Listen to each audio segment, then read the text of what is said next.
Good morning प्यारे विद्यार्थियों। तो क्लास को आगे बढ़ाते हैं। कल अपन ने विद्युत द्विध्रुव आघूर्ण के बारे में पढ़ा था। आज अपन विद्युत द्विध्रुव के कारण विद्युत क्षेत्र की तीव्रता के डेरिवेशन करेंगे और ये इन डेरिवेशनों के साथ इस चैप्टर की समाप्ति भी हो जाएगी। फिर इसके क्वेश्चन आंसर बचते हैं, कुछ अपन न्यूमेरिकल करेंगे, बाकी आगे डिस्कस करेंगे। तो एक बहुत बड़ा चैप्टर आपका पूरा होने वाला है, ठीक है। तो आज अपन इसके डेरिवेशन देखते हैं। पहला डेरिवेशन लेते हैं अपन, लगा देते हैं विद्युत द्विध्रुव के कारण विद्युत क्षेत्र की तीव्रता, विद्युत क्षेत्र की तीव्रता, विद्युत द्विध्रुव के कारण अपन विद्युत क्षेत्र की तीव्रता देखेंगे। तो इसमें दो स्थितियां मिलेगी, एक अक्ष रेखा मिलेगी और एक क्या मिलेगी आपको, निरक्ष रेखा। एक अक्ष रेखा और दूसरी निरक्ष रेखा। तो इसमें अपन पहले लेते हैं नंबर 1, विद्युत द्विध्रुव की अक्ष रेखा पर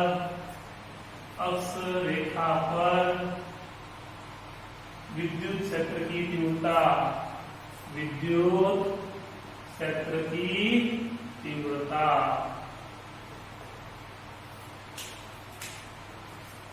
तो विद्युत द्विध्रुव ले लेते हैं अपन, एक ही बिंदु ले लेते हैं, ये -q आ गया, ये +q आ गया और ये इसका केंद्र बिंदु ले लेता हूं O। ये इनके बीच की दूरी ले लेते हैं अपन OA। तो ये दूरी हो जाएगी A और ये दूरी हो जाएगी A। यहाँ तक सिंपल सी बात। ये भी एक विद्युत द्विध्रुव ले लिया, -q आ गया, +q आ गया, ये इसका केंद्र बिंदु, बीच की दूरी टोटल 2A, ये दूरी ये दूरी ये। अब अपने को क्या करना है, इसके केंद्र से r दूरी पर, केंद्र से r दूरी पर अक्ष रेखा पर कोई बिंदु P है, वहां पर विद्युत क्षेत्र की तीव्रता की गणना करनी है। कहां पर है ये, केंद्र से r दूरी पर, केंद्र से स्मॉल r दूरी पर, स्मॉल r दूरी पर एक बिंदु P है। विद्युत द्विध्रुव की अक्ष रेखा पर, विद्युत द्विध्रुव की अक्ष रेखा पर इसके केंद्र से स्मॉल r दूरी पर एक बिंदु P है। इस बिंदु P पर विद्युत क्षेत्र की तीव्रता की गणना करनी है, ठीक है। अब अपन एक बिंदु आवेश के कारण विद्युत क्षेत्र की तीव्रता पड़ेगी kq/r², E बराबर kq/r²। डेरिवेशन किया था। तो यहाँ देखो अपने पास दो बिंदु आवेश, एक ये रहा, एक ये रहा। इसके कारण यहाँ पे तीव्रता निकालते हैं और वहां मैंने आपको बताया था +q आवेश के कारण तीव्रता हमेशा, प्लस के कारण तीव्रता हमेशा बाहर की तरफ रहती है। -q आवेश के कारण तीव्रता आपको मिलेगी, इसकी कारण तीव्रता E2 ले लें, ठीक है। +q के कारण जो भी तीव्रता है उसको E1 लिया, -q के कारण जो भी है उसको E2 ले लिया। अब +q आवेश के कारण इस बिंदु पर तीव्रता लोगे तो बाहर की तरफ, E1 इधर आएगी और q2 के कारण लोगे तो तीव्रता अंदर की तरफ मिलेगी। कोई समस्या? अब एक तीव्रता E1, एक तीव्रता E2, पहले दोनों का मान निकालेंगे, फिर दोनों विपरीत दिशा में है तो विपरीत दिशा में परिणामी सदिश क्या होता है, दोनों सदिशों के अंतर के बराबर होता है। फिर बड़े में से छोटे को घटा देंगे तो बिंदु B पर अपने को क्या मिल जाएगी, विद्युत क्षेत्र की तीव्रता। इंपोर्टेंट डेरिवेशन है, सिंपल से डेरिवेशन है, वेरी मोस्ट इंपोर्टेंट डेरिवेशन है। तो मैं यहाँ पे क्या करता हूँ, +q आवेश के कारण, +q आवेश के कारण बिंदु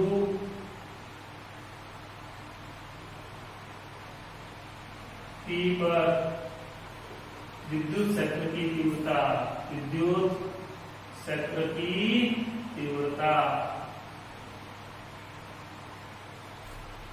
ठीक है। तो फॉर्मूला लगाएंगे अपन, E1 बराबर K की जगह चलो +1/4 तो एक कर देता हूँ K +q लास्ट में अपन K की वैल्यू देंगे KQ अपॉन R स्क्वायर। क्या होता है KQ अपॉन R स्क्वायर, ये फॉर्मूला होता है E बराबर KQ अपॉन आवेश ये रहा, बिंदु ये रहा, अपने को ये दूरी चाहिए। अब अपने पास ये दूरी है नहीं, तो अपन क्या करते हैं, तो यहाँ से लेके यहाँ तक की दूरी r, यहाँ से लेके यहाँ तक की दूरी a, तो यहाँ से लेके यहाँ तक की दूरी क्या हो जाएगी, r माइनस a। देखो यहाँ से यहाँ तक की दूरी r, यहाँ से यहाँ तक की दूरी a, तो r में से जाएगा, क्या बचेगा, r माइनस a, क्या आ जाएगा, r माइनस a का होल स्क्वायर। ठीक है, E1 बराबर हो गया अपने पास में, a की जगह वैल्यू तो बदल सकता हूँ, नहीं तो मैं इसको ऐसे लिख देता हूँ, k2 upon r minus a का होल स्क्वायर। समीकरण बदल देते हैं a। कोई समस्या है इसमें? इसी तरह से अपन लेते हैं माइनस q आवेश के कारण, माइनस q आवेश के कारण बिंदु P पर विद्युत क्षेत्र की तीव्रता, विद्युत क्षेत्र की तीव्रता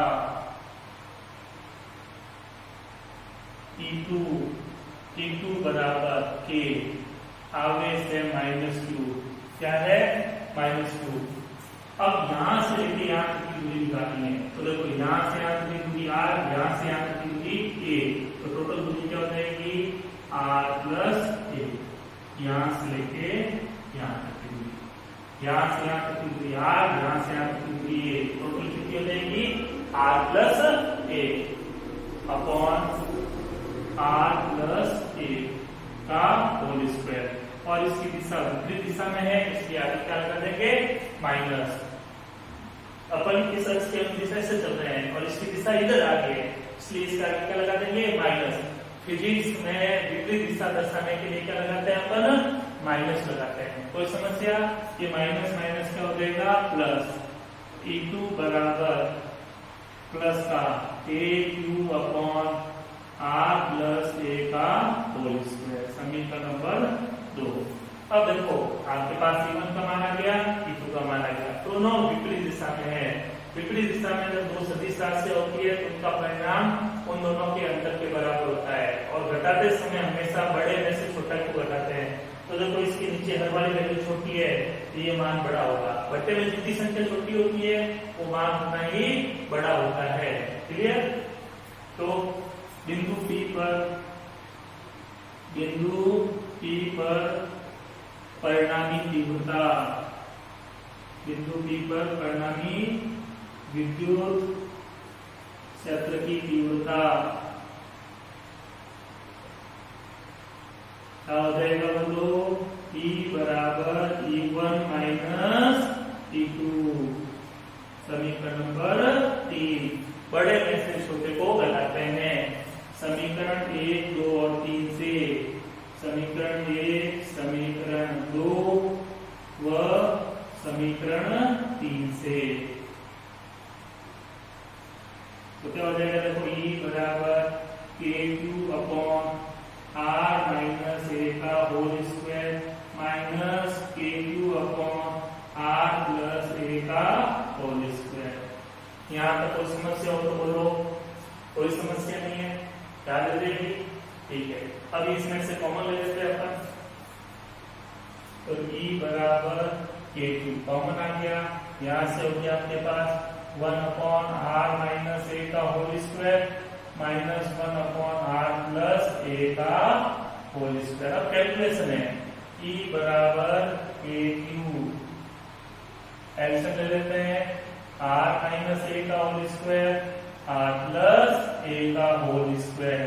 जब एलसीएम लेना नहीं आए तो नीचे वाली संख्याओं को गुणा करके लिख लीजिए, R माइनस A का whole square R plus A का होल स्क्वायर, दोनों को गुणा करके लिख दिया। अब इसका भाग देंगे ये बचेगा, इसको ऊपर वाले से गुणा करेंगे क्या आ जाएगा, R प्लस A का होल स्क्वायर, माइनस का माइनस, इसका भाग देंगे ये कट जाएगा, ये बचेगा, इसको 1 से गुणा करेंगे R माइनस A का होल स्क्वायर। अब नीचे देखो दोनों पे स्क्वायर है तो दोनों को साथ में गुणा करके स्क्वायर लगा देता हूँ, और ऊपर A प्लस B का whole square A minus B का होल स्क्वायर खोल देते हैं। E बराबर KQ, ये खुल जाएगा, देखो R square plus 2RA plus A square minus R square minus 2RA plus A square. Upon R minus A R plus A का होल स्क्वायर।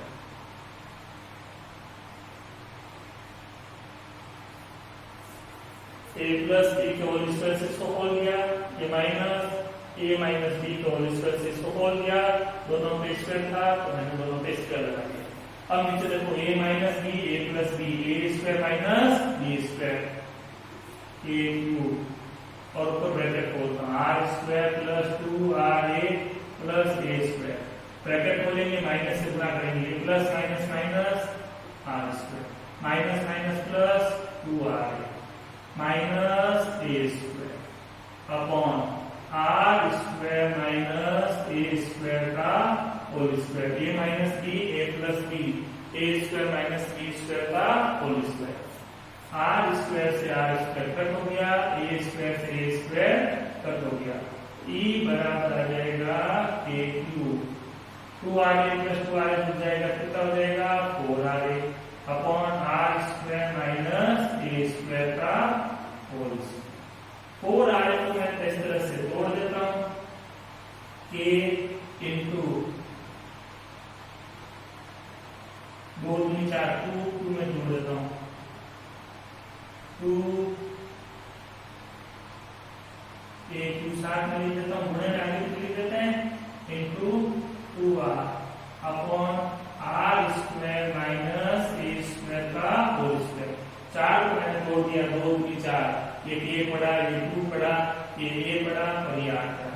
ऐसा करने से क्या होगा, 2a की जगह पर p लिख सकते हैं, तो पड़ा अपने 2a बराबर क्या लिख सकते हैं p बिंदु आपको, a बन जाएगा e बराबर 2kpr upon R square minus A square का होल स्क्वायर। ये अक्ष रेखा पर विद्युत क्षेत्र की तीव्रता 2kpr upon R square minus A square का होल स्क्वायर। ये डेरिवेशन समझ में है आपको। द्विध्रुव के कारण अपने को इस बिंदु पर तीव्रता निकालनी थी, इस आवेश के कारण तीव्रता निकाली, इस आवेश के कारण तीव्रता निकाली, तो तीव्रताएं आ गई विपरीत दिशा में थी, इसलिए इनको घटा दिया, परिणामी तीव्रता आ गई। कैलकुलेशन थी वो कैलकुलेशन अपन इसको करते हैं, तो स्टेप बाय स्टेप इसको वापस करिएगा तो समझ में आ जाएगा। अब यहाँ पे मैं इसकी विशेष स्थिति ले लेता हूँ कि ये जो अपने को R देते हैं उसकी तुलना में ये A अगर बहुत बहुत छोटा होता है, ये इस विशेष स्थिति है, कुछ से कोई गणना है नहीं तो नहीं करनी, विशेष स्थिति यानी ये जो A होती है वो वेरी वेरी लेस देन क्या वो R की तुलना में, यानी R की तुलना में A का मान बहुत बहुत छोटा है, तो उस समय अपन A को नगण्य मान करके छोड़ सकते हैं।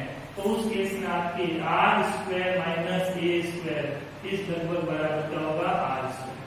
अब मैं आपको कहता हूँ 1 लाख, 1 लाख की तुलना में 1 रुपया क्या होगा बहुत ही कम राशि होगा। तो अगर आपके कहीं भी बनता है 1 लाख 1 रुपया, तो आप 1 लाख रुपए दोगे तो भी आपका भुगतान पूरा हो जाएगा। 1 रुपया 1 लाख रुपए के मायने नहीं होता है, तो दुकानदार आपसे 1 रुपया नहीं मांगेगा। तो यहाँ पे भी देखो ये 1 लाख, 1 है वो 1 लाख की तुलना में बहुत छोटा है। अब 1 लाख का स्क्वायर करो और उसमें से 1 का स्क्वायर 1 घटाओ तो वो लगभग उसके बराबर ही आएगा। जैसे 1 लाख में से 1 घटाता हूँ तो 99,999 लगभग बराबर 1 लाख की हुआ। तो R square minus A square इस लगभग बराबर क्या हो जाएगा आर स्क्वायर। ये हुआ आपके पास में ई बराबर 2kpr अपॉन आर स्क्वायर का स्क्वायर। ये हो जाएगा 2kpr अपॉन आर की पावर 4। एक आर से एक आर कैंसिल हो जाएगा, क्या बचेगा ई बराबर 2kp अपॉन आर क्यूब। तो देखो एक बिंदु आवेश के कारण जो तीव्रता होती है वो दूरी के वर्ग के व्युत्क्रमानुपाती होती है। यहाँ तीव्रता जो होगी वो दूरी के क्यूब के घन के व्युत्क्रमानुपाती होती है। मतलब इसकी तुलना में ये तीव्रता आपकी क्या होती है और ज्यादा कम होती है। आई बात समझ में? तो ये डेरिवेशन वहां तो ट्रांसफर है उसका, ये स्पेशल कंडीशन पूछे तो इसका ये उपयोग करना है। कोई समस्या? ठीक है। अब इसी तरह से अपन इसकी सेकंड डेरिवेशन ले लेते हैं।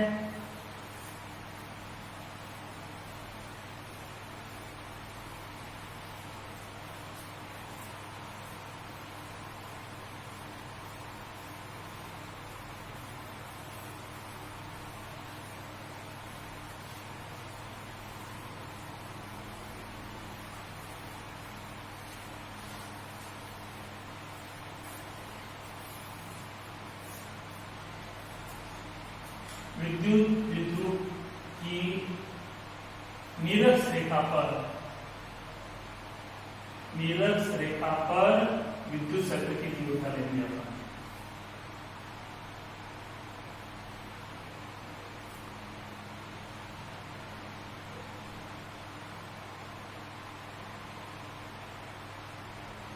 ये -q और ये +q, ये इसका केंद्र बिंदु हो, बीच की दूरी 2a,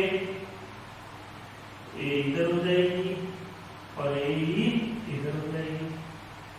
ये इसकी निरक्ष रेखा ले लेते हैं। केंद्र से गुजरने वाली अक्ष रेखा की लंबवत रेखा क्या होती है? निरक्ष रेखा। अब इस केंद्र से स्मॉल r दूरी पे अपन क्या करते हैं? बिंदु P ले लेते हैं। इस बिंदु P पर आपको क्या करनी है? विद्युत क्षेत्र की तीव्रता की गणना करनी है। तो देखो प्लस जो आवेश के कारण इसकी तीव्रता जो आएगी वो इस तरह से बाहर की तरफ आएगी। प्लस के कारण तीव्रता हमेशा बाहर की तरफ, -q आवेश के कारण इससे जो तीव्रता आएगी वो अंदर की तरफ E2। तो अब देखो यहाँ E1 और E2 की अलग अलग दिशाएं हैं। अलग अलग दिशा जब होती है तो अब अपन घटक लेते हैं। दो सदिश राशियां एक ही दिशा में होती है तो परिणामी निकालने के लिए उनको जोड़ते हैं। दो सदिश राशियां विपरीत दिशा में होती है तो परिणामी निकालने के लिए उनको घटाते हैं। और दो राशियां अलग अलग दिशा में होती है तो उनका परिणामी निकालने के लिए उनके घटक लेते हैं। 11th में सदिश चैप्टर में पढ़ा होगा आपने, ठीक है। तो इसके मैं क्या करता हूँ? घटक लूंगा। घटक हमेशा लंबवत लिए जाते हैं। क्या लिए जाते हैं? लंबवत, 90 डिग्री के लिए जाते हैं। सीखे होंगे लोग नाम है। ये थीटा कोण, तो ये भी थीटा कोण, कुछ भी कोण ले लेते हैं। अब ये थीटा कोण है, ये कोण भी थीटा बनेगा। जेड की आकृति में जो कोण बनते हैं वो एकांतर कोण होते हैं। जेड की आकृति में बनने वाले कोण एकांतर कोण होते हैं और एकांतर कोण हमेशा बराबर होते हैं। ये थीटा है तो ये भी थीटा हो गया, ठीक है। अब ये थीटा कोण है, ये भी थीटा कोण होगा। दो समांतर रेखाएं होती है, उनको एक तिर्यक रेखा काटती है। एक ही ओर बनने वाले कोण संगत कोण होते हैं और संगत कोण की बराबर होते हैं। तो ये थीटा इसकी वजह से हो गया और ये थीटा इसकी वजह से हो गया। अब घटक लेते हैं, तो घटक लंबवत लेते हैं। जिधर थीटा होता है उधर कॉस लेते हैं, जिधर थीटा नहीं होता उधर साइन थीटा लेते हैं। तो E1 का देखो इस दिशा में घटक है, इस दिशा में घटक आएगा E1 cos ऑफ थीटा, इस दिशा में घटक आएगा E1 sin ऑफ थीटा। इस E2 का घटक लेंगे तो E2 का इस दिशा में घटक आएगा E2 cos ऑफ थीटा, क्योंकि इधर थीटा है, और इधर घटक होंगे तो E2 sin ऑफ थीटा। बात समझ आई? E1 का घटक किया, E1 का इस दिशा में घटक E1 cos थीटा, इधर घटक E1 sin थीटा। E1 का इस दिशा में, E2 का इस दिशा में घटक लेंगे E2 cos थीटा, इधर E2 sin थीटा। अब देखो E1 sin थीटा और E2 sin थीटा परिमाण में बराबर और विपरीत दिशा, क्योंकि देखो E1 और E2 के मान तो बराबर होंगे, दोनों आवेश बराबर, यहाँ से ये दूरी बराबर, तो तीव्रता भी बराबर होगी। A2/r² बराबर ही होंगे। तो E1 sin थीटा और E2 sin थीटा के मान बराबर है विपरीत दिशा में, तो समान संख्या में समान संख्या घटाकर क्या आता है? 0। 2 में से 2 गया 0, 5 में से 5 गया 0। तो E1 sin थीटा और E2 sin थीटा को आपस में घटाएंगे तो इनके कारण मान आएगा 0। मतलब ये आपको बिंदु P पर तीव्रता नहीं देंगे। अब बच्चे दो घटक E1 cos थीटा और E2 cos थीटा, ये दोनों एक ही दिशा में है। एक ही दिशा में होने के कारण दोनों जुड़ करके आपको बिंदु P पर क्या करेंगे? परिणामी तीव्रता देंगे। तो बिंदु P पर परिणामी तीव्रता, बिंदु P पर परिणामी विद्युत क्षेत्र की तीव्रता, विद्युत क्षेत्र की तीव्रता E बराबर आ जाएगा E1 cos of theta plus E2 cos of theta. दोनों एक ही दिशा में जुड़ करके आपको परिणामी तीव्रता देंगे। अब चूंकि अपन क्या लेंगे? E1 और E2 तो बराबर है, पर किससे बाहर निकालोगे? K2/r², K2/r²। तो E बराबर क्या हो जाएगा? E1 cos of theta plus E1 cos of theta. अभी मैं बताता हूँ दोनों की वैल्यू निकाल करके।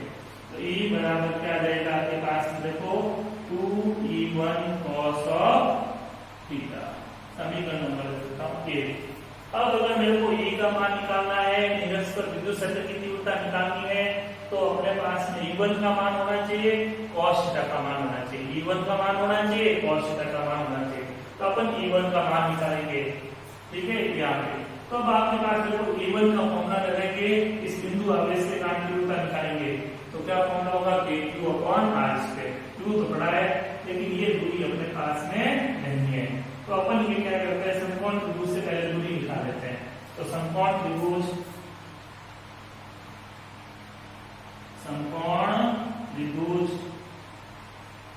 POB में पाइथागोरस प्रमेय से तो क्या लिख सकते हैं, देखो कर्ण बराबर क्या हो जाएगा, लिख दूं मैं, कर्ण बराबर अंडर लंब स्क्वायर प्लस आधार स्क्वायर। जानते हो ये फॉर्मूला, तो कर्ण हो गया यहाँ पे पीबी बराबर अंडर R² प्लस एस। अपने को ये दूरी चेक किया, अब मैं निकालता हूं प्लस Q आवेश के कारण बिंदु P पर विद्युत क्षेत्र की तीव्रता बोलो कैसे आएगी, E1 बराबर K plus Q upon PB का स्क्वायर, KQ/R², Q ये रहा और R क्या हो जाएगा, PB का स्क्वायर। PB की जगह वैल्यू रख दूं, E1 बराबर हो जाएगा प्लस का KQ/अंडर R² प्लस A² का होल स्क्वायर। स्क्वायर से रूट हट जाएगा, E1 बराबर क्या आ जाएगा, KQ/R² प्लस A²। तो E1 का मान कैसा आया, आप चाहते हैं यहाँ V2 भी ले सकते हैं, V2 का मान भी निकालोगे कि कोई समस्या याद रह जाएगा। अब चाहिए cos थीटा, तो cos थीटा के लिए अपने पास में अपन जानते हैं, वापस चलते त्रिभुज POB में cos थीटा बराबर होता है आधार बटा कर्ण। काल का पड़ा होगा L बटा KK, तो cos थीटा निकालो समकोण त्रिभुज में आधार बटा कर्ण। यहाँ आधार का काम कौन कर रहा है, कर्ण का काम कर रहा है PB। तो cos थीटा बराबर क्या आ जाएगा, स्मॉल a अपॉन PB और small a upon R² plus A² का रूट। समीकरण नंबर दे देते हैं इसको। अब देखो E1 आ गया, cos थीटा आ गया, वैल्यू रखते हैं इसके अंदर। समीकरण 1, 2 व 3 से क्या हो जाएगा, देखो E बराबर 2, E1 की जगह इंटू में KQ/R² plus A² into A upon under R² plus A²। E1 की जगह E1 का मान रख दिया, cos थीटा की जगह मान रख दिया। 2Q और A को साथ में लिख देता हूं, E बराबर K into 2AQ upon R² plus A² के ऊपर A पावर लिख देता हूँ और रूट को मैं लिख देता हूँ R² प्लस A² की पावर 1/2। अंडरूट को अपन 1/2 पावर लिख सकते हैं। 2AQ की जगह क्या लिख सकते हैं, द्विध्रुव कोण P, तो E बराबर आ जाएगा KP अपॉन आधार समान होने पे घाते गुणा किए 1 प्लस 1/2, तो कितना हो जाएगा 3/2 R² प्लस A² की पावर 3/2। तो विद्युत बिंदु के कारण निरक्ष रेखा पर विद्युत क्षेत्र की तीव्रता, KP upon R² plus A² की पावर 3/2। पास होता है कि नहीं है। अब यहाँ पे भी एक कंडीशन ले लेता हूँ, यदि A is very very less than R हो तो R² प्लस A² इज लगभग बराबर क्या हो जाएगा R²। E बराबर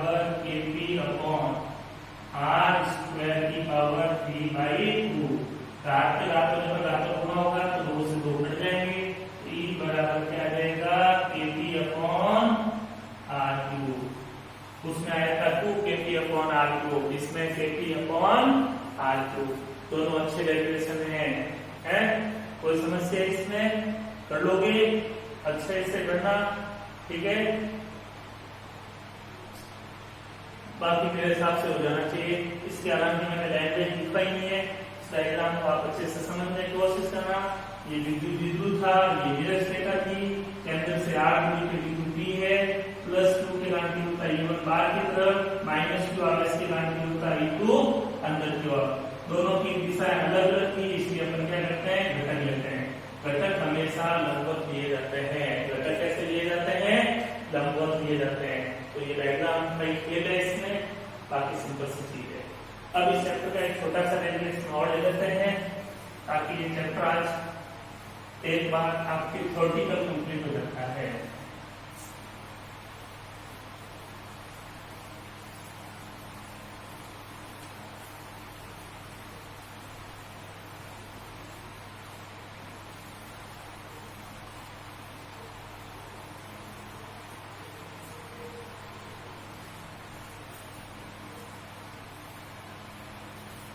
अगला डेरिवेशन जो अपना है वो ये है, एक समान विद्युत क्षेत्र में, एक समान विद्युत क्षेत्र, एक समान तो समरूप भी कह सकते हो इसको, समरूप विद्युत क्षेत्र में विद्युत द्विध्रुव पर बल आघूर्ण, विद्युत द्विध्रुव पर बल आघूर्ण, ठीक है। तो इसमें क्या करते हैं अपन, एक समान विद्युत क्षेत्र ले लेते हैं। समान विद्युत क्षेत्र में विद्युत क्षेत्रताएं क्या होती है, समान होती है, ठीक है। ये विद्युत क्षेत्र है, एक समान विद्युत क्षेत्र तीव्रता ले लेते हैं। इसमें मैं क्या करता हूँ, यहाँ पे एक विद्युत द्विध्रुव रख देता हूं, ए बी। यहाँ पे है +2 और -2 आवेश ले लेता हूं, क्या ले लेता हूं, +2 आवेश। +2 आवेश के कारण विद्युत बल लगेगा F बराबर 2E। इससे -2 के कारण विद्युत क्षेत्र की विपरीत दिशा में F बराबर 2E बल लगेगा। ये आपका विद्युत बिंदु और इनके बीच की दूरी टोटल कितनी है, 2 है। और मान लेते हैं विद्युत क्षेत्र के साथ थीटा कोण पे रखा हुआ है। किस कोण पे रखा हुआ है, एक लाइन में बना देता हूँ, और ये थीटा कोण पे रखा हुआ है। कहाँ पे रखा हुआ है, थीटा कोण पे। तो अपन एक विद्युत क्षेत्र विद्युत बिंदु लेते हैं AB, उसको विद्युत क्षेत्र E में थीटा कोण पर रख देते हैं। तो उसके दोनों आवेशों पर एक विद्युत बल लगेगा। पढ़ा अपन E बराबर F/Q, F बराबर 2E। प्लस के कारण विद्युत क्षेत्र की दिशा में, माइनस के कारण विद्युत क्षेत्र की विपरीत दिशा में, ये भी अपन पढ़ चुके हैं। अब इस पे निकालना अपने को बल आघूर्ण। बल आघूर्ण के लिए आपने लोग में फॉर्मूला पढ़ा होगा। बल आघूर्ण बराबर होता है बल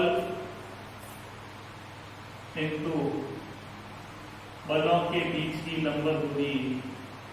आप सीधे लंबवत दूरी लिख सकते हो, बलों के बीच की लंबवत दूरी, ठीक है। तो टाउ बराबर बल तो हो जाएगा यहाँ पे F, विद्युत बल ले सकते हो आप यहाँ पे जो बल लग रहा होता है होगा विद्युत बल, और विद्युत बलों के बीच की लंबवत दूरी। अब लंबवत दूरी देखो, ये आगे बल यहाँ पे, तो यहाँ से इनके बीच की लंबवत दूरी ये होगी। इसको बिंदु दे देता हूँ मैं, एन दे दो, वो दे दो, जो भी आपको देना हो। तो ये केंद्र बिंदु होता है, तो अपन इसको एन दे दो। ये 90 डिग्री का कोण हो गया, ये थीटा है, तो ये कोण भी क्या हो गया, थीटा। तो लंबवत दूरी क्या होगी यहाँ पे, एन की लिखो या पी एन हो जाएगी, F इंटू पी। मैन के लिए फिर से ये बल आघूर्ण बराबर बल इंटू बलों के बीच की लंबवत दूरी। तो बल तो यहाँ विद्युत बल लग रहा है, स्क्वायर कर दिया।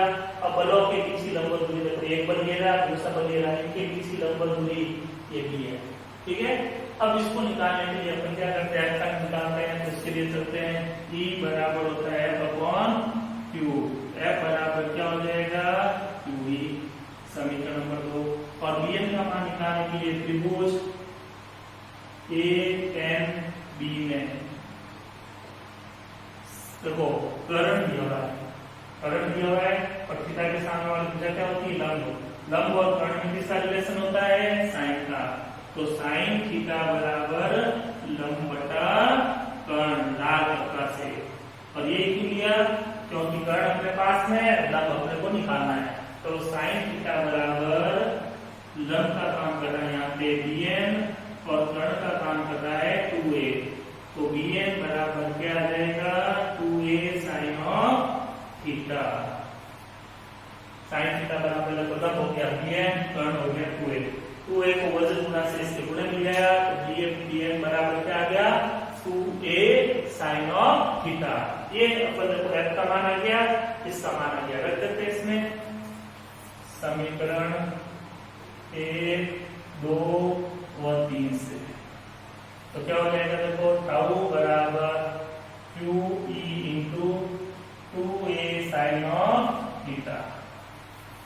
पहले रखती दोनों की, 2a को साथ में ले लेता हूँ, 2aq e sine of theta. अब 2aq को अपन क्या लिख सकते हैं? p। तो टाउ बराबर क्या आ जाएगा? e sine of theta. ये समरूप विद्युत क्षेत्र में, समरूप विद्युत क्षेत्र में विद्युत विद्युत पर लगने वाला बलागुण टाउ बराबर पी साइन ऑफ थीटा, याद रह जाएगा। अब इसमें विशेष स्थिति पूछ सकते हैं आपको, विशेष स्थिति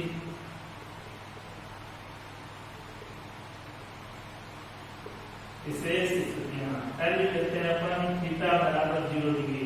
विद्युत विद्युत को अपन विद्युत क्षेत्र की दिशा में रखते हैं, अर्थात विद्युत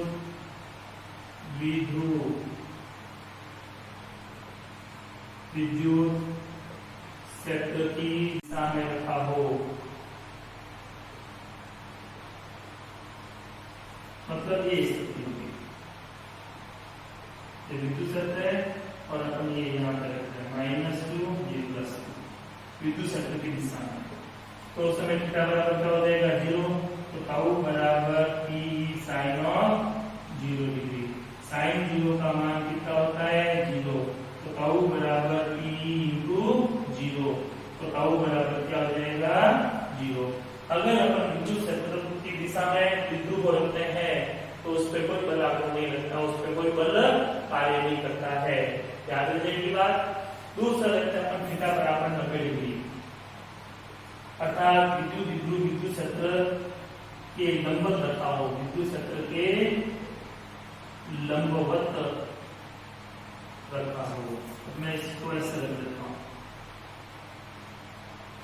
ये -q ये प्लस। तो थीटा कितना हो गया? 90 डिग्री।